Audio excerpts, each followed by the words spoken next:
Ahoy there. Nick Cage. And don't pretend like you don't know who I am. What do you say we cut the chit-chat? A-hole! All right, I'm a little tired, a little wired, and I think I deserve a little appreciation. Shame on you! I lost just a little bit of control there, but now everything's cool. Or Whatever Movies with Wesley and Iris.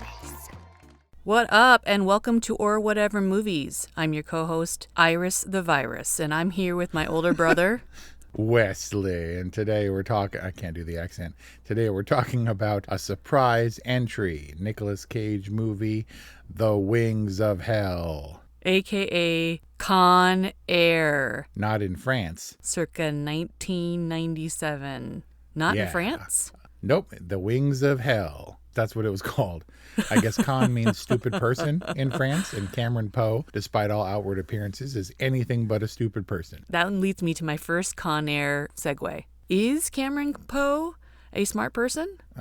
See, we have to tread carefully here because we did a lot of damage to Italians, the integrity of Italians with our Moonstruck review because we just kept doing the accent. And the Southern accent, see, here's the problem. Many people consider the Southern accent to be indicative of kind of slowness or dumbness, right? But it's doubly compounded, I think, with Nicolas Cage, I think, doing an over-the-top kind of bad one. Oh, so man. He's like... he's killing me with the accent. Just get in the car, honey. Like, I don't know, it's like post Forrest Gump or whatever. And maybe that would lead to him being, I mean, I guess he's smart, right? He's he's smarter than Diamond Dog, who wrote 2 books in prison, and Cyrus the Virus, whose antics are long established legends of penal lore or whatever. Okay, yeah, he does outsmart, so to speak, the other cons, but in a very Gumpian way. It's not coincidence that you brought up Forrest Gump. In fact, there are 3 Forrest Gump comparisons or connections. The first being the accent, which Tom Hanks probably does a little bit better, actually quite a bit better. What are the other 2? Well, let's see. Does it have something to do with his kid that he's never seen until the kid is like 5? Oh, good one. Nope, that's the 4th comparison, apparently. No, his wife's name isn't Jenny. I don't know, man. Okay. Thinking too broadly, I guess. Did Forrest never went through Vegas? No, he didn't. The first one's kind of racist. Oh, obviously. Sorry. Yeah. Bubba O. Baby O, a.k.a. Bubba O. Son. I don't know how I missed that. How can they both be son? How can they both be son? How am I doing, son? You're gonna be all right, son. It's just a Southern thing. So you're saying you agree? Well, I mean, sure. I mean, it's hard to not see Michael D. Williamson as anybody but Bubba, right? And as always with like movies with heavy star power like this one, I looked to Kelly and I was like, "You recognize that guy?" And she's like all scared of being racist. She's like, "Bubba?" Really? What's the other one though? Leonard Skinnard. Oh yeah, Sweet Home Alabama, which is the dancing scene. Yep. Actually, it's the dancing scene in both movies. Yep. This is the discussion of how Con Air is actually the action version of Forrest Gump. And our final surprise entry in our special series, Jerry Bruckheimer Month. Yep. Nicolas Cage Month. And you know what, Wes? I have to say, I'm a little duded out. Like, I've got some dude fatigue. We've been watching a lot of dude-centric movies lately, but I'm really glad that you suggested Con Air for Nicolas Cage XL because I feel like I was missing a foundational brick in the Nicolas Cage structure until I saw Con Air. This is the first time I've seen Con Air. Your first time seeing Con Air. Yeah, dude. For everyone else, it's been a quarter of a century. This is Nicolas Cage as a true blue, bona fide, genuine article action star. Yeah, what did I say? I said first. What was his biggest moment? I thought it was National Treasure, and then I decided it was The Rock. But here, he is The Rock. He's in purest form. He's at like 3% body fat, long established as not only a Jerry Bruckheimer staple, but also as an action star.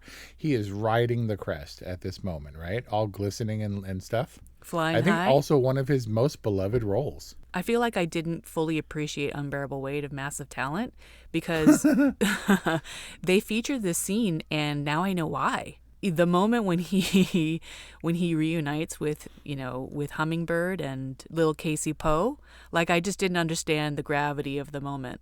There's no G in there. It's just Hummingbird. Oh, Hummingbird. Yeah, and this was next to probably Face Off, the most depicted movie in Unbearable Weight of Massive Talent, referring to the rabid fandom that Have has for Nicolas Cage. Yeah, I don't really think that I fully understood why the president's daughter character, what was he? The politician's daughter character was like, Nicolas Cage is a legend. Like I don't think I fully understood that until now.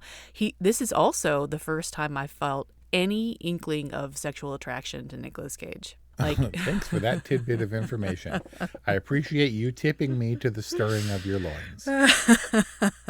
when he gives her that smoldery bedroom eye look in the bar in the first scene, I was like, whoa, wait, what was that? Wait, what? What was that? Is that Nicolas Cage? And I was like really surprised. And then at the very end, when he looks at her, this is like obviously a very like mom moment, but when Casey Poe hugs his leg and then he looks at Monica Potter, I was like, oh my God. It was like a sweet love attraction. Yep. He gives her these little knitted brows and the baby blues, and he's all sweaty and oily, and I was like, damn, that's hot. Yeah, but how could you not? She's the glowing, wide-eyed Monica Potter of Counting Crows fame. This is the movie on which Adam Duritz based Mrs. Potter's Lullaby. Yeah, he definitely got all buff and worked out, going back to Nicolas Cage, and got down to like unhealthy body fat weights and sold out the baby oil industry in the desert area of Utah where they filmed probably. But I didn't agree to this, man. This is me relenting to do Con Air. Because it's another Jerry Bruckheimer feature of Nicolas Cage, and I was worried that it was going to date badly. Definitely some non-PC humor here, and I was worried how that would go over, and it's just like a rollicking hillbilly romp or whatever. But then I was transported, surprisingly, back to my young adulthood of sorts. I cannot deny that this movie is fun, however badly it dates. I mean, John Cusack doesn't look back on this movie fondly. John Malkovich doesn't look back on this movie fondly. And I was worried for that reason. But I look back to newly single me at all of, 21 years of age, going to see this movie and just living in the theater. Saw this one 6 times. Summer 1997. Whoa. And talking about Nicolas Cage's kind of the height of his fame, this was the same month that Face Off released in June of 1997. These like on top of the world, man. 2 of his biggest action hits. Whoa. And like all like in the physical specimen era of his life. Yeah. So that he could be accurately compared to John Travolta. Face Off. Also haven't seen it. Yeah. Okay. Well, one day, separate enough from Nicolas Cage month, we can cover that one. When you're ready and when it's on a major streaming service that we're already paying for. I'm just saying now you can understand why when you proposed Nicolas Cage month, I was like, what? But no longer. And Con Air is a fitting end to our Nicolas Cage month series. You're welcome. But hearkening back to glory days, you see the sign at one of the stops, gas is between $1.03 and $1.08. Wow. Yeah, gone are those days. So everybody is fun and everybody is a character, right? Like a cartoon character, and maybe kind of racist and maybe kind of discriminatory or whatever. Did you find this movie to be offensive? I mean, this is a movie that I'm going to dare say suggests that we're endeared to Garland Green's cannibal character. Just that one shot of the kid waving as the plane goes by so we know that she's not dead. We kind of like the mass murderer that all the other convicts are afraid of. That is a very weird filmmaking gift to make not only the Garland Green character, but just the reviled by association Steve Buscemi, who just plays like the slimiest of bad guys. Obviously nothing against the actor. Personally, I think he's an amazing actor, especially having just come off a surprise viewing, a spontaneous viewing of Fargo on the plane. Overall, the Garland Green character kind of underutilized. Like I guess he gets some kind of moment at the very end, but I wasn't exactly sure why. And otherwise, don't you want him to throw down and like eat somebody on the plane? No, because that would have definitely turned it for us. This isn't a zombie movie, but the fact that we're all happy, the girl like, look, he's at Vegas. I'm glad he's having fun, kind of thing, is definitely weird. Leaves a weird taste in the mouth. Ew, no, stop. Yeah. No, he doesn't have to do a tremendous amount because his fame precedes him, like Hannibal Lecter's style, very clearly, right down to his worming his way out of it to be part of society again. Like he rolls into the mask and the score's going pew, pew, pew, pew, and everyone's dead. Like, that's Garland Green, man. And all these hard asses are like terrified of him. That's all we need. And he takes off the thing and he makes little quips and stuff. And you're like, you're scared of him because he doesn't have to move. Like if you get within biting distance, he'll snap at you maybe. And yet they are happy to just have him join the party and, sing them all to death. So you're saying that The Button was as confusing to you as it was to me? I mean, sure. It demonstrates how clearly what this movie's agenda was, and not being scary or us horrified at the atrocities of these many prisoners. I mean, Danny Trejo is still meant to be like a likable character, and he's trying to rape people willy-nilly in this movie. I think also coming from him just being like the quintessential tough guy with the tattoos and everything. You knew we were going to see the tattoos, but I was surprised. Like in a modern remake, it would be a little bit more Shawshank Redemption, right? Where the crimes would be ambiguous and, hey, we're all here because we all got screwed by the lawyer and, we're all innocent. Don't you know that? But here, I mean, all the crimes were on display. I mean, Johnny, what was his name? Johnny 23? Mm-hmm. Oh, man. And so I guess the more deplorable, despicable they are, the more we're okay with them dying in terrible fashion and being overcome by the American badass that is Cameron Poe. Such a badass. But tell me, why did you, oh man, when you brought up Johnny 23? It's absurd that these characters would be so heinous, and you get it, that he's just an ultra criminal or whatever, Cyrus the Virus, and he's smart, but he's in there for a reason. It was like kidnap and rape and murder and all these terrible things, and they outline everyone's crimes, except for Sally Can't Dance, the lady one. Like, we don't know what that person did to go to prison. Like, Sally Can't Dance isn't even deserving of a full punch. All it takes is a smack. Is it offensive? I mean, my affinity for this movie, but when Dave Chappelle, who improvised a lot of his lines, sat down next to the dude and like lit him on fire, and he's like, the last Mohican is burning, man. And he like talked about him chanting and shit. Like, isn't this movie as offensive as I feared it would be, which is why I tried to omit it from the filmography selections we were covering for Nicolas Cage Month? Well, I mean, is it any more offensive than other depictions of minorities in Jerry Bruckheimer films? Well, no, especially for the Michael Bay ones. But this isn't Michael Bay. This is Simon West. And if you're like, who? Exactly. What happened to Simon West? I looked him up. Tomb Raider 2001. Angelina Jolie was kind of his last big one. And then he did The Expendables 2. But an action director just went by the wayside. And I'm not really sure what the reason for that is. But I wondered why, John Malkovich talks about how he did this one. Like, they were like, so, what made you want to do Con Air? Tried to get him on a red carpet. And he's like, money. John Cusack doesn't even remember filming this movie because he thinks it's a bad movie. I don't know. It's obviously fun, and it's obviously a joyous movie despite everyone being terrible. And I'm trying to figure out why that is. Maybe because it's just such what did you call it? Like a romp? A rambunctious romp? Yeah. I also think that there's something deeper to Con Air, which leads me to my extensive theory that I alluded to before, offline.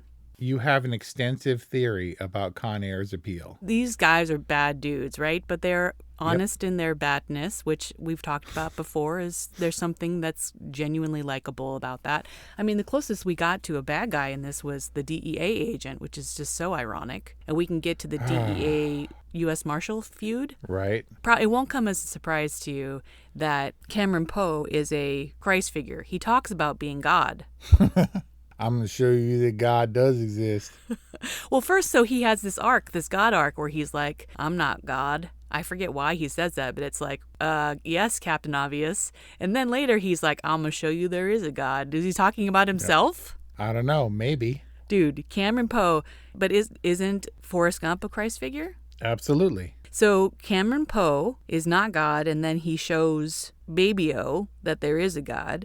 He raises Baby-O essentially from the dead, a.k.a. Lazarus. Right? Also, he dies, quote unquote, in the plane crash and then also rises in order to claim his hero status. Right. After chasing John Malkovich down on a motorcycle. Well, you got to take some creative liberties here. Yeah. And also, Johnny 23, a.k.a. John 23. Am I going to blow your mind here?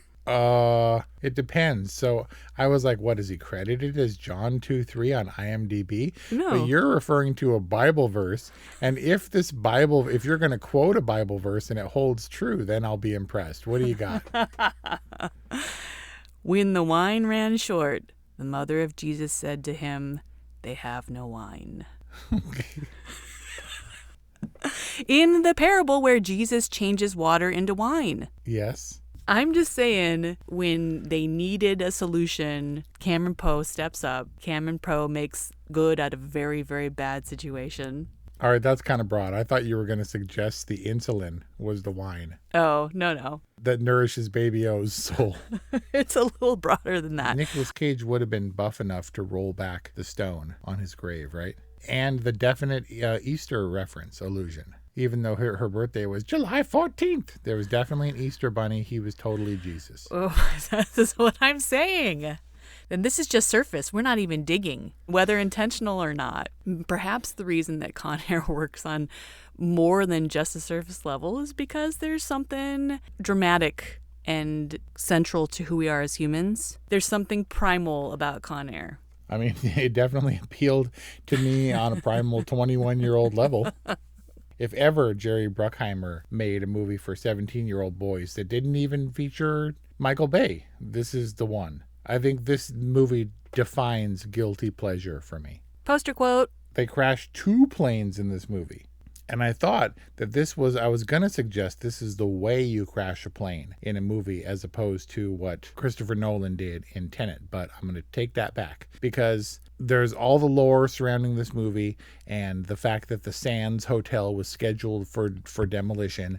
Oh. And Jerry Bruckheimer was like, wait, in his Jerry Bruckheimer style, you've got a building to destroy? I've got a movie that will destroy it.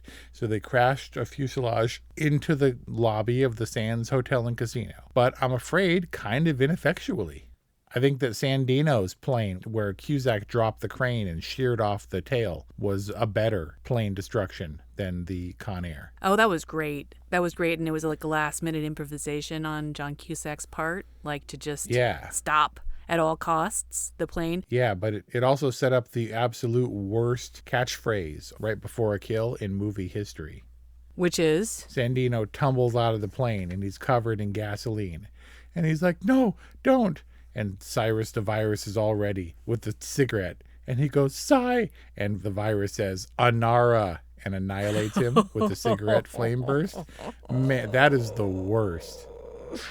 It was just somebody wrote that line and he had to be loaded with the response and he was just waiting for him to say sigh. It was really bad. This was the era of 90s catchphrases. I mean, every Arnie movie we've ever reviewed is riddled with them. Yeah, it was typified in the 80s for sure.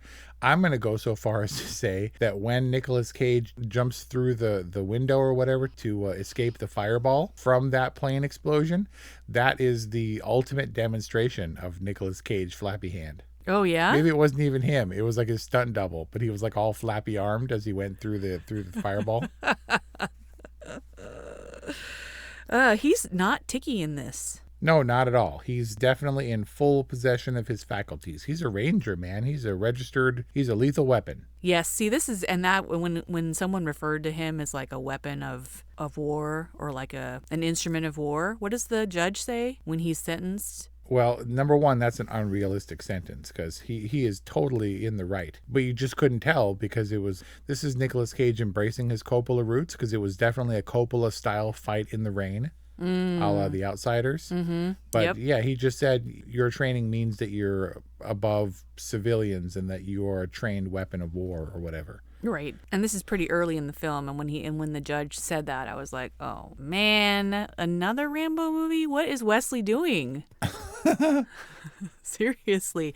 From Rambo to The Gray Man to Con Air, like that's where my dude fatigue is setting in. Yep, it's dude summer.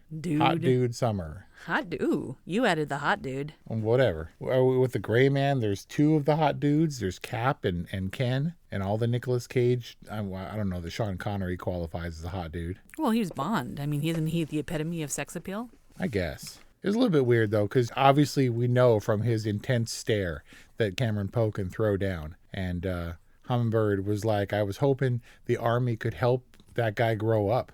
I mean, I think he did. Was he a wild child? Because he seems pretty calm, cool, and collected in this movie. I think it's all just simmering under the surface. I think that he got organized in the military. All simmering just under the surface, the tough guy. Chicks love that. Yeah, dude. So it's a thin kind of veil or a thin veneer over his otherwise primal weapon of war self. But man, the Trisha Poe, an awfully long-suffering, not beleaguered. We've talked about these wives. The long-suffering, stand by your man, no matter what the cost. Why? I mean, she waited how many years while he's in the military, and then she waits another. 7. So she's waiting 14 years for to have a life with this man. Man. That's a lot of time, and being a single mom and raising an adorable daughter, like that's just a lot. But Trisha Poe and Cameron and his buddies and Baby O, they kind of validate this weird prison fantasy I have. Go on. That's the nicest prison experience I've ever seen, where you just like get all fit, you write letters, and the heart grows fonder, and you like... Yeah, and you do push-ups, and you love your celly, and yeah, as long as you're not an E-block. I guess not, right? That's where the long-termers are, or whatever. Yeah, or the guy with like 15 years left on set where Billy Bedlam is. Right, exactly. No, Cameron Poe's in the good prison with Bubba. Apparently, and so this is where Brian and I definitely differ. He's like, prison is like his worst fear, which, I think in reality, it's probably like... fair. It's safe for Brian to have that fear, though. The chances of Brian ending up in a maximum security prison. You mean the chances of him surviving in a max security prison? Right, but I don't think he has to worry. It's okay. It's like Kelly being afraid because she believes firmly her death will come at the jaws of a big cat. What? But the likelihood of her, I'm like, fine, have that fear because the chances of you being eaten by a giant cat are pretty slim, like Brian going to prison. I agree, although there's got to be like a specific name for that kind of phobia, like the giant death by giant cat phobia or fear. I tend to think, and probably also equally irrationally, that a regimented prison type life might suit me. You always figured that's where you'd write a book, right? Yeah, exactly. You write your book, you get your Juris Doctorate, you help all the people in prison, commute their sentences, you eat really well. I guess you don't eat really well, but you work out and you have a regimented lifestyle, and you go out and get on the yard and get some sun and write some poetry and stuff. And so, I mean, obviously a very idealized prison experience for Cameron Poe, and we have very real intel that it's not quite so nice. Like, did you know that an inmate we know of claims that he can only brush his teeth over a toilet basin? Why is that? You're not allowed to brush your teeth over a sink. I don't know. Prison rule. Yeah, there's all kinds of weird rules. And the danger is real. You can be stabbed by a carrot in prison. But this thing is... So the problem with prison is, in this situation, you got Baby O, who he must have lucked into because they have a real, bromance or whatever. But also Cameron Poe is ostensibly a good guy. He accidentally killed that dude. I don't know that he particularly felt remorse because I think that the unintentional homicide, what do you call it? Manslaughter. Right, but it's also involuntary. Involuntary manslaughter was well justified, and karma would suggest that he would have as sympathetic and caring a cellie as Baby O. If I were left alone in prison, I'd be fine. You would? No, I'd probably have to see, the problem is in prison, you have to align yourself, like it or not. Your best chance for safety is to align yourself with groups based on your nationality. You stick with your race, and we don't have a race. We are outside of a race that we could cling to firmly. We're like a weak magnet on the fridge that falls off if you put too thick a piece of cardboard under it or whatever. It's like we can hang on for a little while, but if you jostle it just a little bit, it's going to wear thin. You mean you can hang with the Vatos for... Right, I can't side with the Mexicans. They'll be they'll be fair weather friends, but if there were a Japanese gang or whatever and it came to a turf war, I'd be hosed. I mean, yeah. You know what bothers me most about Con Air? Colm Meaney and the authoritative Cyrus the Virus Grissom, played by John Malkovich. These are the two elder statesmen of Con Air. Yeah, both younger than me. Oh, come on. Colm Meaney with his saggy neck, and he's like, I don't care what this kid says, kind of vibe. Younger than me. I'm older than that dude. Wow. Really? Yeah. The saggy neck kind of turns into a little bit of a waddle when he gets really upset. Right. He's like the midlife crisis Corvette cool car introduced in Act 1, so it's got to be destroyed in Act 3 kind of dude. I mean, he deserved that though, right? That's the whole point. But like all things where terrible things happen and we brush it under the rug for Con Air, his turn was patently unrealistic. He was like, when we get back or whatever, you're done here. You're done, kid. Being all mean to John Cusack. And then at the end, he was like, gave him the keys. And he's like, you know what? To be honest, I was bored of that car. No, you weren't. This is Con Air trying to wrap death and destruction and entrails into a nice, tidy bow. Agent Malloy didn't mean any of that. They were all just posturing and posing the entire time. Oh, yeah? It was just a power struggle, nothing more. Huh. But obviously a very destructive power struggle. Who did have jurisdiction there? Aren't there clear protocols for this kind of stuff? I got no idea. But Cameron Poe still being technically an inmate until he gets to his original prison or whatever, and Baby-O, everybody on the plane was a convict. Poe notwithstanding, in real life, they would have blown that plane out of the air, especially over unpopulated desert like that. So John Cusack's just really convincing? Yep, because any chance, Poe was one of maybe 15 people that was maybe good based on that dude's assumption. I mean, it was basically Die Hard on a prison transport plane, right? The cop on the ground connecting with the so-called good guy on the plane amidst in the structure filled with criminals or whatever. But the idea that he would save everybody and it would be okay and nobody else would die was as unrealistic as his initial prison sentence of 7 years for rightfully killing that dude. It might have been a professional failure, but it was a personal win. I mean, aren't you happy for Agent Larkin when you see him see the Poe reunion? I'm happy for everybody.